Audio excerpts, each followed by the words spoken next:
Merci beaucoup, les chantres, que Dieu vous bénisse.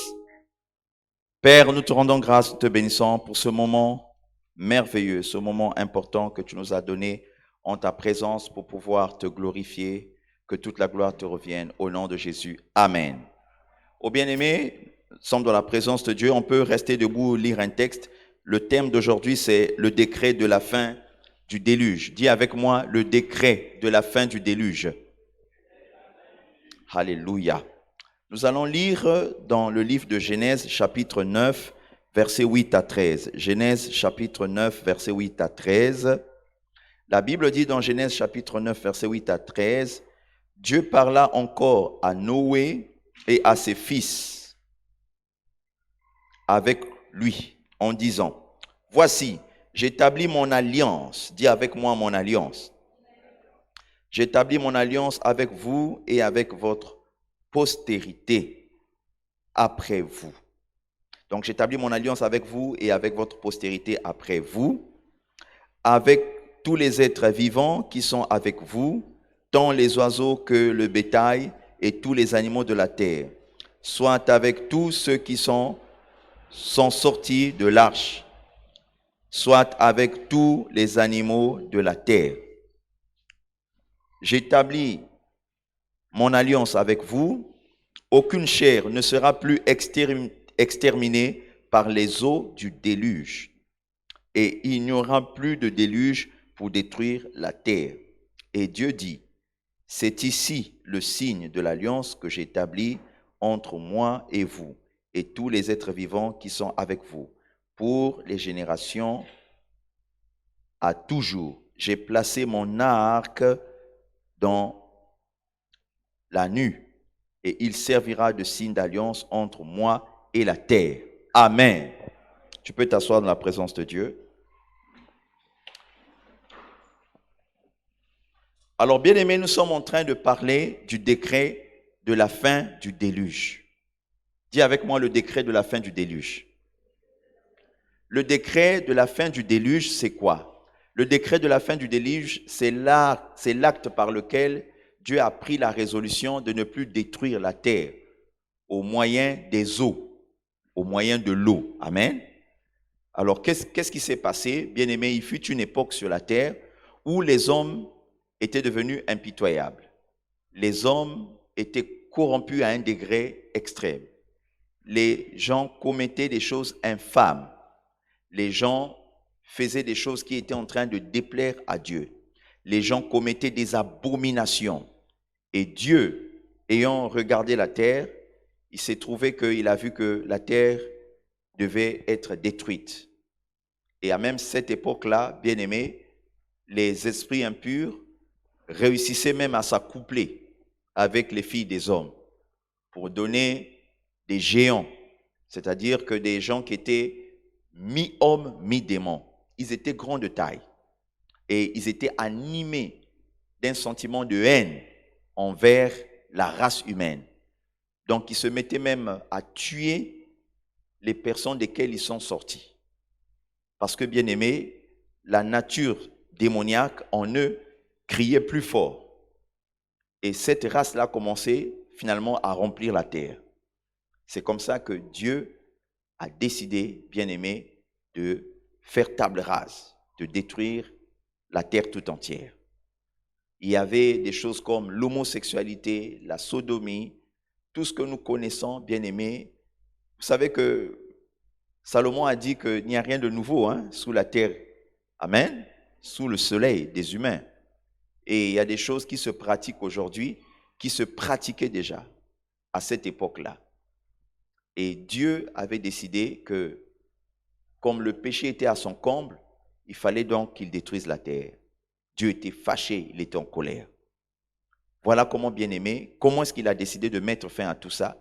C'est d'envoyer un déluge sur la terre. Le déluge consistait à ce qu'il y ait une pluie qui devait durer 40 jours et 40 nuits. Et cette pluie-là, bien aimé, les précipitations de l'eau étaient importantes. Le débit de l'eau était très important. Amen. Et l'eau montait, bien aimé. Donc, Dieu va charger un homme avant que le déluge ne tombe, qui s'appelle Noé. Un homme qui était intègre, devant le Seigneur. Il va lui demander de se faire une arche. L'arche est synonyme de bateau. Peut-être que vous trouvez que l'arche, c'est un mot trop fort, mais bateau, ça semble être plus simple, n'est-ce pas? Un grand bateau alors, dans lequel il devait faire entrer sa famille et toutes les personnes qui devaient croire en Dieu. Et faire entrer aussi les animaux 2 à 2 dans l'arche pour sauver, bien-aimé, chaque espèce. C'est comme ça que, bien-aimé, Noé a été conduit à parler aux hommes de son époque. Noé était établi donc prédicateur par Dieu. Il parcourait les rues. La Bible dit de Noé qu'il était prédicateur. Et c'était, bien-aimé, je peux dire, le premier évangéliste que nous avons eu sur la terre. Il demandait aux gens de se repentir. Son message était un message de repentance. Repentez-vous parce qu'il y a un déluge qui va arriver. Sachez-le, bien-aimé, que le déluge du temps de Noé est une préfiguration des temps de la fin. Est-ce que vous comprenez ça? Amen. Et même du retour du Seigneur. Est une préfiguration de ce que nous appelons la grande tribulation qui arrivera. Est-ce que vous comprenez, bien-aimé? C'est une figure de la grande tribulation. Et nous, les prédicateurs d'aujourd'hui, nous agissons comme Noé, nous avertissons les hommes pour leur demander de se repentir, de croire en Jésus, de sauver leur âme. Parce qu'il y a non seulement la grande tribulation qui viendra, mais bien aimé, il y a aussi l'enfer. La Bible dit qu'il n'est réservé qu'aux hommes de ne mourir qu'une seule fois. Après quoi viendra le jugement. Et je peux vous dire que le jugement viendra. Toi qui es en train de me suivre sur les réseaux sociaux, je te dis que le jugement de Dieu viendra. Dieu te donne ce temps-là pour que tu puisses te repentir. Le jugement viendra. Et bien aimé, ceux qui vont échapper au jugement, c'est ceux-là qui auront accepté Jésus comme leur Seigneur et Sauveur personnel. Quelqu'un m'a dit, pourquoi seulement lui? Mais parce que c'est le Fils unique de Dieu. Amen. Et que Jésus a donné de son sang comme rançon pour que nous puissions avoir la vie éternelle.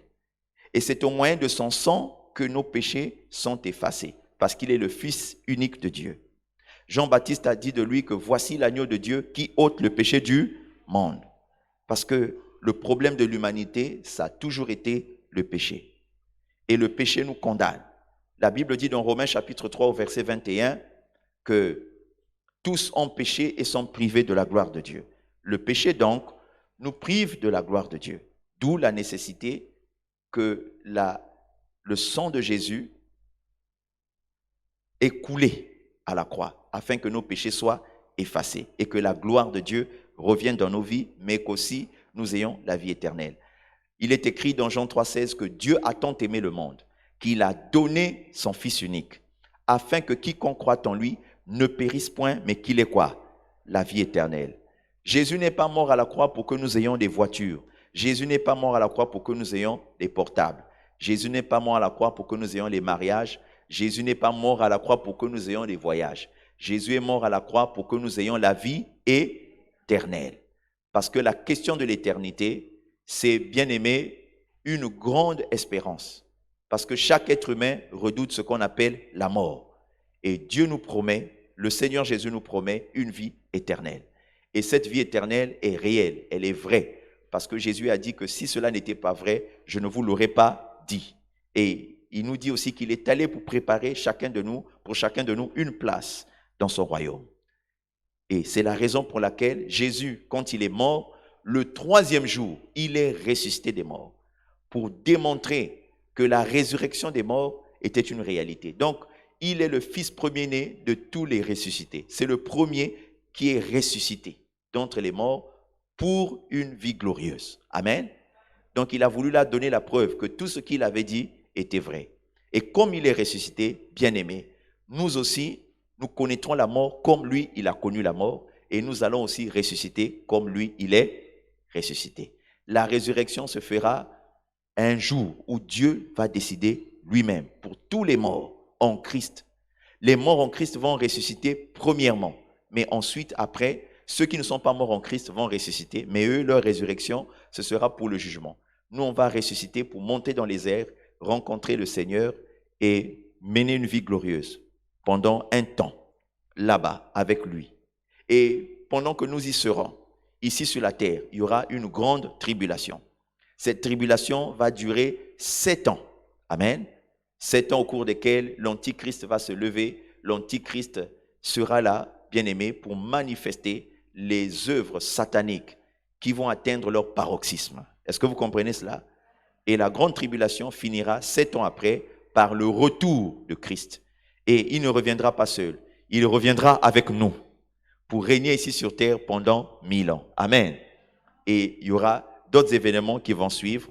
Ça, on en parlera la prochaine fois. Mais je vous ai donné là un résumé de ces événements-là. Alors, sachez donc que ces événements concernant la grande tribulation, bien-aimés, elle est donc une chose qui a été déjà prédite. Elle est une chose qui a été prophétisée. Et il y a eu des formes de grande tribulation dans le passé. Parmi ces formes de grande tribulation dans le passé, il y a donc le déluge. Amen. C'est une forme de grande tribulation. L'humanité n'avait jamais connu une tribulation pareille où une pluie est tombée pendant 40 jours et 40 nuits et tout le monde est mort. Mais bien aimé, Noé, il a d'abord fait son travail. Son travail était de convaincre les hommes que vraiment cela allait arriver. Il a prêché, il a dit, venez, associez-vous à moi pour que nous puissions construire l'arche, parce que Dieu va faire tomber un déluge sur la terre. Les hommes sont restés incrédules. Ils n'ont pas voulu l'écouter. Et lui, il était obligé de bâtir l'arche avec ses beaux-fils et ses filles. Amen. Donc, ses beaux-fils ont cru en lui. Ah, ça c'est formidable. Avoir un beau-fils qui croit en toi et qui croit en Dieu, en ton Dieu en plus. Parce que c'est toi à qui Dieu a parlé. Et eux, ils n'ont pas vu ce Dieu-là. Ils ont entendu parler de ce Dieu-là par toi et ils ont cru. Bien-aimés, eux, ils se sont engagés. Mais je pense que, bien-aimés, c'est peut-être aussi à cause de l'amour. Comme ils aimaient les filles du gars, ils se sont dit, bon, si on refuse de construire l'arche, on refuse de croire en ce papa-là, il va nous prouver de ses filles. Ah, bien-aimés, l'amour là, c'est terrible. L'amour peut nous conduire à construire l'arche, bien-aimés. L'amour peut nous conduire à soulever les planches d'autrui, à soulever les tôles, les pointes. À cause de l'amour, bien-aimé, tu commences à faire des choses que tu ne pouvais pas faire. Parce que tu aimes la fille, tu te dis, si je ne fais pas, son papa peut dire, bon, les fiançailles là sont rompues. Moi, quand j'étais en train de bâtir l'arche, toi, tu n'as pas voulu être avec moi. Ah, l'amour, bien-aimé, c'est fort. Dis avec moi, l'amour, c'est fort. Amen. Et c'est comme ça qu'ils ont bâti l'arche. Et quand il a bâti l'arche, il a quand même eu encore un temps où il a demandé aux hommes, bon, il a dit aux hommes, vous n'avez pas bâti l'arche, je l'ai bâti seul avec ma famille. Mais entrez au moins dans l'arche pour sauver vos vies. Ils ont dit, mais toi tu es un rêveur. Comment ça Dieu peut faire tomber? Mais Dieu est amour. Et c'est ce que les gens disent souvent. Dieu est amour. Il est tellement amour qu'il ne peut pas faire une telle chose. Les gens disent que Dieu est tellement amour qu'il ne peut pas envoyer les gens en enfer. Ce n'est pas que les gens ont été destinés à aller en enfer. C'est Lucifer qui a été destiné d'aller en enfer à cause de sa rébellion. Seulement, toutes les personnes qui, derrière Lucifer, ont choisi de lui obéir et de faire sa volonté, ceux-là aussi devront suivre aussi le chemin, aller avec lui en enfer, puisqu'ils ont choisi de désobéir à Dieu et d'obéir à Satan. Est-ce que vous comprenez ça, bien-aimés? Oui, c'est la justice de Dieu. Vous ne pouvez pas blâmer Dieu pour sa justice. Vous ne pouvez pas blâmer Dieu d'être juste. Amen. Vous avez seulement à croire en lui et à faire sa volonté. Est-ce que je parle à quelqu'un ici? Voilà. Et c'est comme ça que, bien-aimés dans le Seigneur, les gens ont refusé de croire en Noé, ont refusé de rentrer dans l'arche. Noé a donc fait entrer tout le monde dans l'arche et avec ses beaux-fils et ses belles-filles, et ses filles plutôt et ses beaux-fils, ils sont rentrés dans l'arche et son épouse, ils étaient donc 8. Amen. 8 personnes sont rentrées dans l'arche. C'est pourquoi 8, c'est le chiffre du recommencement. Dis avec moi, 8, c'est le chiffre du recommencement. Parce que Dieu a refait l'humanité avec combien de personnes? 8 personnes. Est-ce que vous comprenez ça? C'est le chiffre du recommencement. Et si vous voyez par exemple les notes de musique, il y a 7 notes de musique. Do, Ré, Mi, Fa, Sol, La, Si. Et après la 7e note de Si, on recommence encore avec la note de Do. Donc c'est la note de recommencement encore. Est-ce que vous avez compris ça? C'est un mystère. Les hommes ont disséqué les notes et ils n'en ont trouvé que 7. Et la 8e note, c'est le Do qui revient encore. Donc c'est le recommencement encore. Alléluia. Amen. Et c'est comme ça que, bien aimé, Dieu a donc fait tomber une grande pluie. Mais avant de faire tomber la pluie, la Bible dit qu'il a fermé lui-même, Dieu lui-même a fermé la porte de l'arche. Ce n'est pas Noé qui avait fermé la porte de l'arche. La Bible dit que c'est Dieu de sa main qui a fermé la porte de l'arche. Pourquoi? Parce que, bien aimé, nous avons l'habitude de dire, quand Dieu ouvre une porte, personne ne peut la fermer. Mais quand Dieu ferme la porte aussi, personne ne peut l'ouvrir. Noé pouvait être tenté par pitié, n'est-ce pas, de vouloir ouvrir la porte, de faire entrer encore d'autres personnes pendant que les eaux allaient monter. Mais ça pouvait mettre en péril ceux qui étaient à l'intérieur parce qu'en ouvrant la porte, l'eau allait entrer à l'intérieur et ça pouvait causer des dégâts. C'est la raison pour laquelle Dieu lui-même a fermé la porte et là, même Noé ne pouvait plus l'ouvrir. Amen. Mais Noé de l'intérieur, il entendait les cris, comment est-ce que les gens criaient. Donc, bien aimé, l'eau commençait à monter, monter. Quand les gens ont pris conscience de cela, ils ont commencé à taper à la porte. Noé, ouvre, ouvre, ouvre, ouvre, ouvre. Amen. Ouvre, ouvre, nous voulons entrer. Noé a dit vraiment, moi, je ne peux rien faire. Parce que ce n'est pas moi, ça ne dépend plus de moi. Moi, je vous avais déjà parlé, mais Dieu a fermé la porte. Et bien aimé, il y avait des pleurs, il y avait des cris. Les eaux étaient en train de monter, des enfants étaient en train de mourir, des adultes. Tout a été plongé dans l'eau. Et le bateau a commencé à flotter, l'arche a commencé à flotter. La pluie est tombée sans cesse, sans arrêt, pendant 40 jours et 40 nuits. Des gens sont montés sur les arbres, l'eau a rattrapé les gens sur les arbres. L'eau a même dépassé les arbres. Et bien aimé, la terre tout entière était noyée. Et c'est comme ça que tout le monde est mort. Et après le déluge, quand la pluie s'est arrêtée, les eaux ont commencé à descendre petit à petit, jusqu'à ce que l'arche a reposé maintenant sur la terre. Et au sortir de l'arche, bien aimé, je vous épargne les autres détails, je vais aller droit au but du sujet d'aujourd'hui, c'est que Dieu a fait une alliance avec les hommes après le déluge. Lui-même en regardant, c'est sûr que quand il a vu les cadavres joncher la terre partout, il s'est dit, oh, mais là j'ai frappé fort. Amen, j'ai frappé fort. C'est comme ça que, bien aimé, il va prendre donc un décret. Le décret de la fin du déluge consiste à ce que Dieu dise que, à partir de maintenant, je ne veux plus détruire la terre au moyen de la montée des eaux. C'est-à-dire qu'au moyen d'une pluie qui tombe et qui noie l'humanité tout entière. Est-ce que vous comprenez ça, bien-aimé? Donc, il a pris ce décret-là que plus jamais, il ne va détruire la terre au moyen des eaux, d'une pluie qui tombe et qui détruit l'humanité tout entière. Mais bien-aimé, Noé et sa famille étaient quand même sceptiques. Ils se sont dit, est-ce que Dieu, ce qu'il est en train de dire là, c'est vrai? Parce que vraiment, c'est sûr que pendant les jours qui suivaient, dès que Noé et sa famille voyaient le ciel s'obscurcir et la pluie commençait à tomber, ils se disent, est-ce que ce n'est pas le déluge là qui reprend encore? Amen. Ils se mettent à courir, ils sont paniqués. Et Dieu a certainement vu que Noé et sa famille là, ils sont trop paniqués. Amen. C'est comme ça que, bien aimé, il va donner un signe, une garantie pour justifier qu'il n'allait plus détruire la terre de cette manière-là, comme il avait fait.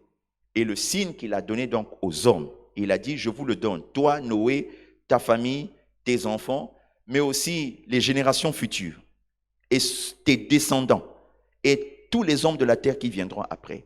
Je donne ce signe-là. Ça veut dire que même après toi, les gens verront souvent ce signe. Et ce signe, c'est un signe d'alliance que j'établis avec les hommes pour dire que je ne détruirai plus la terre de cette manière-là, par le moyen d'un déluge. Est-ce que vous comprenez? Et le signe en question, c'est quoi? Bien aimé, donc c'est l'arc-en-ciel. Dis avec moi l'arc-en-ciel. Dis encore l'arc-en-ciel. L'arc-en-ciel a combien de couleurs? Il y a 6 ou 7 couleurs, n'est-ce pas? C'est autour de ça. 7 couleurs. Et 7, vous savez c'est quoi? 7, c'est le chiffre de la perfection dans la parole de Dieu. C'est le chiffre de la perfection. Amen. Et donc, Dieu a voulu parfaire dans le cœur de l'homme le sentiment, la conviction et aussi l'assurance que je ne détruirai plus la terre de cette manière-là. Et effectivement, jusqu'à aujourd'hui, depuis cette époque, on n'a plus jamais eu une pluie qui est tombée 40 jours, 40 nuits, et qui a fait que l'humanité tout entière soit noyée, que l'humanité tout entière soit détruite. Amen. Est-ce que vous comprenez ça? Est-ce que vous avez compris ça? Ça n'est plus jamais arrivé. Cependant, jusqu'aujourd'hui, il arrive des périodes où nous voyons l'arc-en-ciel se former dans le ciel. Vrai ou faux? Et en général, quand il se forme, ça nous crée comme une joie. Les gens prennent même des téléphones, prennent des photos. Yeah, il y a l'arc-en-ciel. Un jour, la première fois que mes enfants ont vu ça, on dit, papa, viens voir, il y a quelque chose dans le ciel. Mais c'est quoi? Parce que c'est extraordinaire. Et il fallait que je leur explique. Amen. Et moi, je leur ai donné l'explication biblique. Il faut qu'ils grandissent avec cette explication, qu'ils le sachent. Amen. Cependant, l'arc-en-ciel là est une alliance que Dieu fait avec les hommes et ça a une signification. Amen. Donc, lorsque Dieu prend un décret pour mettre fin au déluge, derrière, il a aussi établi une alliance. Et cette alliance, il l'a matérialisée par l'arc-en-ciel. L'arc-en-ciel se produit lorsque les rayons du soleil frappent ou entrent dans les eaux de pluie, dans le ciel. Après qu'ils soient entrés à l'intérieur, après, ça produit souvent un arc-en-ciel. Ou avant ou après.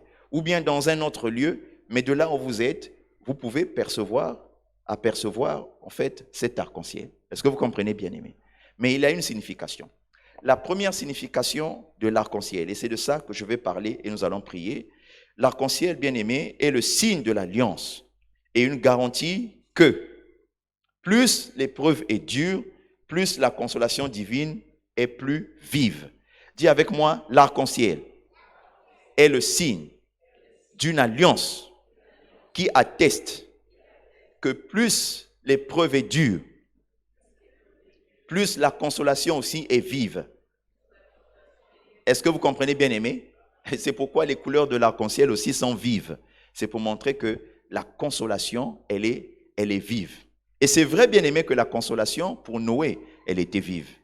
Vous savez, avant le déluge, on ne sait pas, la Bible ne le dit pas. Mais on ne sait pas, est-ce que Noé, il était propriétaire ou il était locataire? On ne sait pas. Ça, on n'a pas ces détails-là. Amen. Mais mes bien-aimés, on pouvait se dire que chacun se battait aussi à cette époque pour donner un sens à sa vie. Amen. Pour avoir un statut, pour être une personne.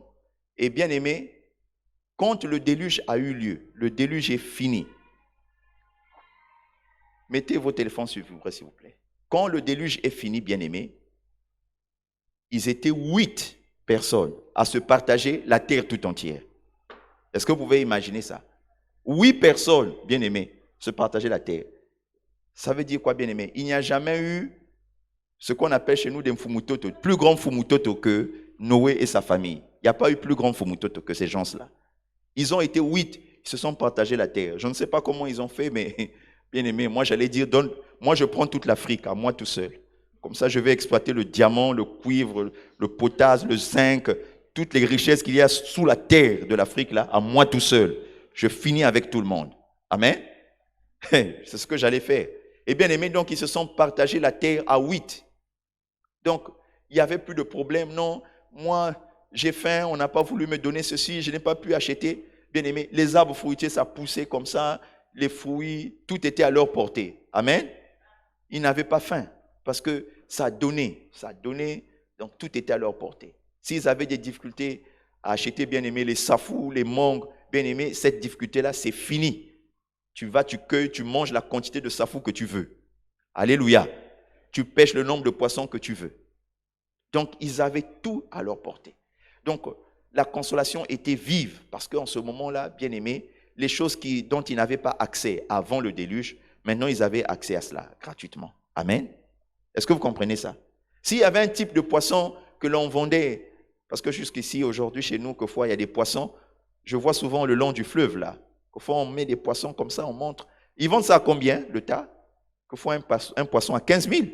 Une fois, je passais là, c'était quand même assez gros, mais 15 000. J'ai dit, oh, comment un poisson? C'est pas toi qui l'as élevé. Il a grandi dans le fleuve.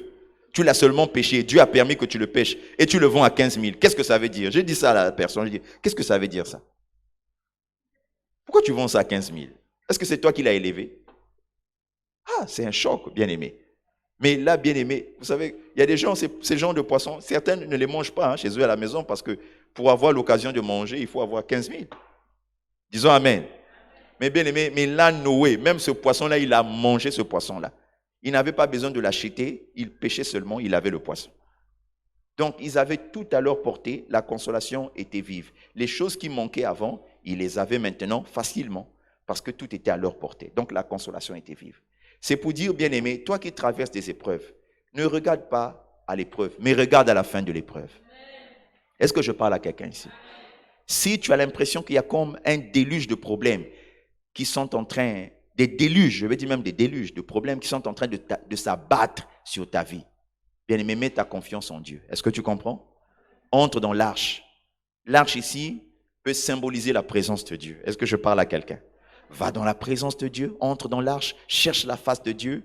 Dans la présence de Dieu, tu seras protégé du déluge. Autour de toi, la pluie va continuer à tomber. Ça ne va pas s'arrêter, ça va tomber, mais tu seras protégé. Tu seras quand même protégé.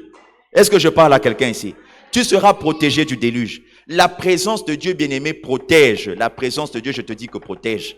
En étant dans la présence de Dieu, tu seras protégé des attaques des sorciers, tu seras protégé des flèches de tes ennemis, tu seras protégé des dangers, tu seras protégé de toutes les choses, bien-aimées, qui sont susceptibles de te détruire. Non, je déclare à quelqu'un ici, là, tu seras protégé dans la présence de Dieu au nom de Jésus. Tu seras protégé dans la présence de Dieu. C'est dans la présence de Dieu, bien-aimé. C'est pourquoi nous devons courir dans la présence de Dieu. David a dit, j'ai de la joie quand on me dit, allons dans la maison de l'Éternel. Mais en fait, qu'est-ce qu'il recherchait dans la maison de l'Éternel? C'est la présence de Dieu. C'est la présence de Dieu qui fait la différence entre ceux qui avancent et ceux qui n'avancent pas. Est-ce que tu comprends? Lorsque, bien-aimés, Méchak, Shadrach et Abednego se sont retrouvés dans la fournaise, mais Dieu était présent parce que quand on est venu regarder pour voir s'ils étaient morts, ils ont constaté qu'ils étaient 4. Oh, ils ont dit, mais comment? Mais on avait jeté combien de personnes dans la fournaise? Non, on avait jeté 3. Oh, mais là, il y a 4 personnes. En fait, bien-aimé, le 4e homme qui était là, c'est Jésus. Est-ce que tu comprends ça? Oui, je peux te le dire. C'est Dieu qui était là. Amen. Donc, bien-aimé, ça peut chauffer. Il peut y avoir des déluges. Il peut y avoir des problèmes. Dès lors que, bien-aimé, il y avait maintenant la présence de Dieu dans la fournaise, il ne pouvait plus être consumé par le feu. C'est fini. Le feu brûle, mais il ne se consume pas. Système à buisson ardent. Est-ce que je parle à quelqu'un ici? Comme Moïse avait vu le buisson brûlait, mais il ne se consumait pas. Toi aussi, bien-aimé, reste calme. Même si ça brûle, tu ne seras pas consumé par cette affaire. Tant que Dieu sera avec toi là-dedans, tu ne seras pas consumé. Tu ne seras pas consumé, ça ne va pas te détruire. Le déluge là ne va pas te détruire. C'est toi qui vas triompher, tu vas triompher. Le seul conseil que je donne, entre dans l'arche, entre dans l'arche de la présence de Dieu, entre dans l'arche de la présence de Dieu. Tu ne seras pas consumé par le déluge. Je le déclare au nom de Jésus, plus rien ne va te consumer au nom de Jésus. Plus rien ne va te consumer. C'est vrai que les temps sont difficiles. L'épreuve que tu traverses est dure. Mais je peux te garantir que la consolation aussi sera vive. La consolation aussi sera vive. Après la pluie, au nom de Jésus, dans ta vie, viendra le beau temps. Le beau temps viendra au nom de Jésus. Le beau temps viendra au nom de Jésus. Tu dois le croire, mon bien-aimé. Le beau temps va venir. Le beau temps va arriver dans ta vie. Et il y a des choses qui vont changer. Tu vas expérimenter de grandes transformations. Amen. Il y a des gens qui ont connu des déluges sur le plan sentimental. Il a changé de fiancé 7 fois, 8 fois. Ou bien on l'a refusé aussi 10 fois, 14 fois. C'est arrivé, bien aimé. Mais ne t'en fais pas. Après ce déluge-là, ça va changer. Amen. Tu vas trouver le grand amour. Les gens qui t'ont rejeté là, ils vont être étonnés de la façon dont tu as été récupéré par Dieu. Les gens qui se sont moqués de toi, bien aimé, ils vont être surpris. Amen. Alléluia. Toi qui as connu des épreuves sur le plan social, difficile pour manger, difficile pour vivre, difficulté de nourrir tes enfants, j'aimerais te dire, oh, alléluia, je suis en train de voir spirituellement que quelque chose est en train de se faire en ta faveur. Quelque chose est en train de se faire. Quelque chose est en train de se faire. Ça, je dis, ce n'est pas de l'amusement. Quelque chose est en train de se faire. Tu vas sortir de ces difficultés-là. Tu mangeras à ta faim. Des jours arrivent où tu vas manger à ta faim. Des jours arrivent où, bien aimé, l'argent, tu ne vas plus compter l'argent, mais tu vas même abandonner l'argent sous la table, sur la table. Tu diras aux gens, tu veux quoi? Tu veux quoi? 10 000? Va prendre là-bas dans la cuisine. Tu n'auras plus à chercher. C'est où? C'est où? Ah, je ne sais pas si j'ai quelque chose à te donner. Bien-aimé, tu vas donner aussi aux autres. Parce que tu en auras assez pour donner aussi aux autres. Est-ce que tu comprends? Mais bien-aimé, pour que la consolation soit vive, entre dans l'arche. Entre dans l'arche. Rentre dans la présence de Dieu. Il faut chérir la présence de Dieu. Demeure dans la présence de Dieu. Sur la terre, en ce moment-là, Dieu était nulle part, sauf dans l'arche. C'est là seulement qu'il était. Est-ce que tu comprends? Partout sur la terre, il y avait le déluge, mais Dieu était dans l'arche avec Noé et les autres pour les protéger des secousses, pour les protéger des mouvements. Le bateau là ne pouvait pas se renverser parce que Dieu lui-même était là-dedans. D'autant plus que les dimensions de l'arche ont été données à Noé par Dieu lui-même. C'est Dieu lui-même qui lui a dit, écoute, tant de mètres de longueur, tant de mètres de largeur, tant de mètres de hauteur, tant d'étagères, bien aimé. Quelqu'un comme ça qui a donné les détails jusqu'au bois. Il a dit, tu vas le faire avec tel bois. Et lui aussi, il a respecté ça. Vous croyez que l'arche là allait se renverser? Non, mon bien-aimé, j'aimerais te dire, quand tu fais confiance à Dieu, que tu es dans sa présence, rien ne va t'arriver. Rien ne va t'arriver. Il y aura des tribulations, mais tu vas en sortir vainqueur. Et les gens seront surpris de te voir sortir, triompher de cette situation-là. Ils seront étonnés de voir, oh, mais il a réussi. Elle a réussi. Oh, mais comment elle a fait? Comment elle a fait? Comment il a fait? Comment il a fait? Amen. Il y a des gens qui se battent. Je suis en train de voir ici 2 personnes qui se battent pour leur diplôme. Vous allez finir votre cursus de formation. Et Dieu va vraiment vous aider. Vous allez y arriver. Vous allez y arriver. C'est la certitude que le Saint-Esprit me donne pour vous. Amen. Donc, le déluge, bien-aimé, plutôt, l'arc-en-ciel est la signification d'une grande consolation que Dieu nous donne après de grandes épreuves. Dites Amen. La deuxième signification de l'arc-en-ciel, c'est quoi? L'arc-en-ciel est le signe que, bien-aimé, la terreur est terminée. Maintenant, on est réconforté. C'est la fin de la terreur. Et c'est l'arrivée, bien-aimé, du réconfort. Dis avec moi le réconfort. Dis encore le réconfort. Donc, bien-aimé, quand vous voyez l'arc-en-ciel n'est pas destiné à terrifier les gens.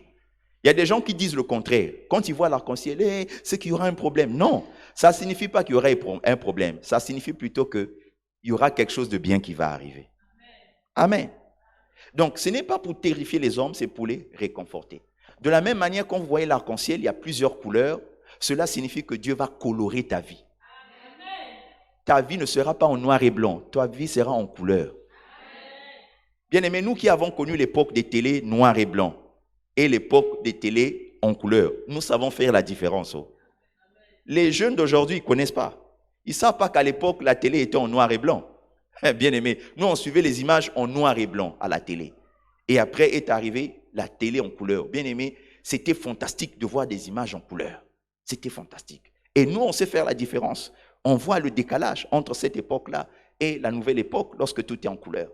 Bien-aimé, lorsqu'on dit que ta vie est colorée, ça veut dire que Dieu est en train d'embellir ta vie avec la grâce, avec les faveurs, avec le bonheur, avec toutes sortes de choses qui peuvent emmener un équilibre dans ta vie. Est-ce que tu comprends ça? Dieu veut que ta vie soit colorée, qu'il y ait de la couleur. Amen. Que ta vie soit florissante, que ta vie soit une vie éclatante, qu'il y ait de l'éclat dans ta vie. Que ta vie soit une vie où il y a de la couleur. De la couleur, c'est-à-dire que, bien aimé, la joie. Est-ce que vous savez que la joie, c'est comme un peu plusieurs couleurs? Quand tu regardes quelque chose qui a beaucoup de couleurs, automatiquement, dès que tu regardes, ton visage se dégage. Est-ce que ce n'est pas vrai?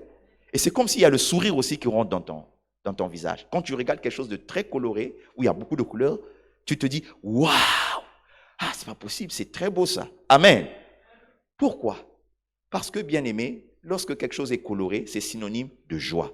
C'est synonyme de quiétude. Amen. On m'a offert un téléphone. Le téléphone, là, bien aimé, quand je l'ai ouvert, la page de garde, là, c'est coloré. C'était coloré. Il y avait beaucoup de couleurs. Quand j'ai regardé, j'ai dit, waouh! Pourquoi ils font ça? C'est pour que tu aies le sentiment que ton téléphone, c'est le meilleur des téléphones que tu as eu. Amen. Je peux te dire, eux, ils donnent seulement l'impression. Mais celui qui arrive à donner de la couleur à la vie de l'homme, c'est Dieu. Est-ce que tu m'entends, bien-aimé? Je proclame au nom de Jésus que ta vie aura de la couleur. Et celui qui dit Amen, c'est ce qui va se produire. Donc, l'arc-en-ciel tel que Dieu l'a fait dans le ciel, c'est pour dire que tel qu'est l'arc-en-ciel, c'est comme ça que seront vos vies. Je vais y mettre de la couleur. C'est pourquoi, bien-aimé, ne choisis pas seulement une couleur. Il faut que ta vie soit colorée totalement. Chaque couleur représente quelque chose de bien que Dieu va faire pour toi. Est-ce que tu comprends ça? Amen. C'est pourquoi tu dois croire que Dieu va changer ton existence. Je me souviens comment est-ce que Dieu a coloré la vie d'Obed-Édom. Obed-Édom était chez lui et on est venu lui déposer l'arche. Et quand on a déposé l'arche de l'Alliance, bien sûr, ne confondez pas avec l'arche dont nous parlons, hein? L'arche de l'Alliance. Et l'arche de l'Alliance est restée 3 mois chez lui. Mais 3 mois a suffi. Avec la présence de l'arche là, sa vie a été changée. Sa vie était colorée. Il était béni. Il a commencé à vivre des choses extraordinaires. Il a fait des exploits. Des grandes choses sont arrivées dans sa vie. J'aimerais te dire que si Dieu a changé la vie d'Obed-Édom en 3 mois, même en un jour, il peut changer complètement ta destinée. Est-ce que tu comprends ça? À l'époque, bien aimé, je vivais non loin d'un ministre dont je tais le nom. Et on venait de publier un gouvernement. Il y avait un remaniement chez nous ici au pays. Et lui, il n'avait pas suivi la télé. Et des gens courus chez lui ont commencé à crier. Il dit, mais pourquoi vous criez? On saute sur lui, on l'embrasse. Il dit, mais quoi? Mais pourquoi vous faites ça? Et bien aimé, vous pouvez aller le consoler. Ah, s'il peut se calmer, c'est bon. Ce bébé, il est dans la présence de Dieu. Amen. Et, mais pourquoi vous criez comme ça? On lui dit, mais quoi, tu n'es pas informé? Il dit, quoi? Mais tu es nommé ministre. Oh, comment ça? Moi là? Mais c'est toi. Mais tu quoi? Tu n'as pas suivi le journal? Il dit, non, je n'ai pas suivi. Et bien aimé, il suit le journal. Le journal était déjà passé. Donc il attendait avec impatience le prochain journal. Il dit, ah, est-ce que vous dites la vérité? Vous dites la vérité? Vous dites la vérité? Ah, ne faites pas ça. Hein? Et bien aimé, quand il a suivi effectivement qu'il a été nommé ministre. Mais bien aimé, en un jour, ses conditions de vie aussi ont changé. Et on lui a demandé, à cette époque-là, on demandait au nouveau ministre, je ne sais pas si on le fait toujours aujourd'hui, quand tu n'avais pas un domicile qui était assez propre, tu devais loger à l'hôtel. Hein? C'était ça. Je crois que lui, on l'avait mis à l'Olympic Palace. Et il était là-bas, bien aimé. Ça a changé, bien aimé. Il logeait, mais il avait une suite maintenant à l'hôtel. Il vivait maintenant à l'hôtel. Et il a dit à quelqu'un, mais on m'a même donné de l'argent pour que je change ma garde-robe parce qu'on a dit, les ministres doivent être propres. Donc, il faut que j'achète aussi de nouveaux costumes. Il faut que je sois propre. Et bien aimé, donc, en quelques jours, sa vie était colorée, complètement colorée. Bien-aimé, j'aimerais te dire que c'est ce genre de choses que Dieu peut permettre dans la vie de quelqu'un. Pas seulement en étant ministre, hein, mais il peut colorer ta vie au travers même de tes activités. Amen. La petite activité que tu es en train de faire là, il ne faut pas la mépriser. Dieu peut passer par cette activité-là pour colorer ta vie. C'est pourquoi ne cesse pas d'avoir des projets et travaille pour que Dieu t'accompagne dans tes projets. Est-ce que je parle à quelqu'un ici? Est-ce que je parle à quelqu'un ici? Dieu veut donner de la couleur à ta vie. Et ta vie va devenir comme un arc-en-ciel. Amen. Les choses vont réellement changer. Parce que l'arc-en-ciel, c'est le témoignage extérieur que Dieu te donne, des changements qui vont opérer dans ta vie. Est-ce que tu le crois? Il faut le croire et ça va arriver. Dis Amen. Troisième chose, l'arc-en-ciel, bien-aimé, c'est la preuve que toute situation, bien-aimé, aussi compliquée soit-elle, elle est passagère. Est-ce que tu comprends? Donc, c'est le signe que Dieu a voulu donner pour dire que toute situation, même compliquée, est passagère. Donc, le déluge a eu lieu, c'était compliqué. Vous savez, c'était difficile pour ceux qui étaient au dehors. C'est vrai qu'il y a eu des pertes de vies humaines, mais ceux qui étaient aussi à l'intérieur, ils n'étaient pas habitués à ça. Être enfermé, bien aimé, pendant 40 jours et 40 nuits, tu ne vois pas le dehors. Il y a des gens qui ne supportent pas ça. Je connais des gens, bien aimés, ils ne supportent pas rester même 1 heure dans la présence de Dieu à la maison, seul, en train de prier. Ils veulent vraiment sortir. Amen. Surtout les jours où il y a souvent, comment on appelle, ville morte. Ah, il y a des gens qui ne supportent pas. Pourtant, c'est seulement un jour. Ils sont là à la maison, ils disent, ah vraiment, on ne peut pas sortir, on ne peut pas sortir. Mais c'est juste un jour, reste à la maison. Mais ils ne supportent pas. Et bien aimés à l'intérieur, ils sont restés 40 jours, 40 nuits. La situation était compliquée, mais Dieu a voulu montrer que c'est passager. J'aimerais te dire que toute situation que tu trouves compliquée, ça va passer. Ça va passer. Dis à ton voisin, ce que tu connais là, ça va passer. Dis à ton voisin, la situation là, ça va passer. Dis-lui que Dieu va intervenir. Ça prendra fin. Bien-aimé, il y a une fin à toute chose. Il y a une fin à toute chose. Est-ce que vous comprenez? C'est ce que Salomon a démontré. Il a dit que chaque chose a son temps. Chaque chose a son temps. Même la souffrance a son temps. Est-ce que vous comprenez ça? La souffrance a une durée. Tu ne souffriras pas indéfiniment. Et il n'y aura pas toujours les ténèbres dans ta vie. À un moment donné, Dieu va intervenir. Dieu doit intervenir. Parce que tu es sa créature, parce que tu es son enfant. Ceux qui invoquent l'Éternel, bien-aimé, ils voient sa main puissante. C'est la raison pour laquelle nous sommes là. Nous ne voulons pas entrer dans les choses de ce monde où les gens veulent nous conduire à la perdition pour que nous puissions faire ce qui déplaît à Dieu. Mais nous voulons réussir avec Dieu. Parce qu'il est écrit, avec Dieu, nous ferons quoi? Des exploits. C'est avec Dieu qu'il faut faire des exploits. Et dis-toi bien que tout ce que tu es en train de connaître là, ça va passer. Ça va passer. Les difficultés que tu connais, ça va passer. La souffrance que tu connais, ça va passer. La galère que tu connais, ça va passer. Le chômage que tu connais, ça va passer. Amen. La maladie que tu connais, ça va passer. Les moqueries que tu connais là, ça va passer. Les difficultés que tu connais, ça va passer. Les blocages que tu connais, ça va passer. Toutes ces choses-là vont passer, bien-aimé. Parce que Dieu est en alliance avec toi. Et l'alliance de Dieu crie plus fort que ces douleurs, que ces problèmes-là. Ça va passer. C'est ce que Dieu a voulu montrer à l'homme, que chaque fois que tu verras l'arc-en-ciel, dis-toi que c'est le signe que ce que tu connais, ça va passer. Dis Amen. Dis avec moi, je veux connaître des jours meilleurs.